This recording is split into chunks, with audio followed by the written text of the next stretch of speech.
School क्यों नहीं आ रहे हो? 3 दिन हो गए, आपका कुछ पता नहीं।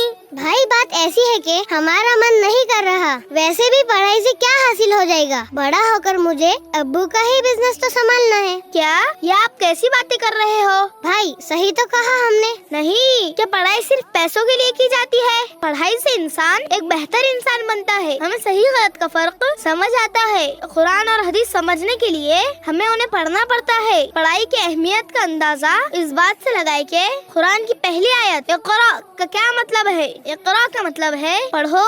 हमारे प्यारे और आखिरी नबी सल्लल्लाहु अलैहि वसल्लम ने फरमाया, तलबुल इल्मी फरीज़तुन अला कुल्ली मुस्लिमिन, यानी इल्म हासिल करना हर मुसलमान मर्द और औरत पर फर्ज है। जब अल्लाह रब्बुल इज्जत ने हम पर फर्ज किया है तो हम इसका इनकार कैसे कर सकते हैं? भाई वो पूरा एपिसोड देखिए किड्स मैसेज पर।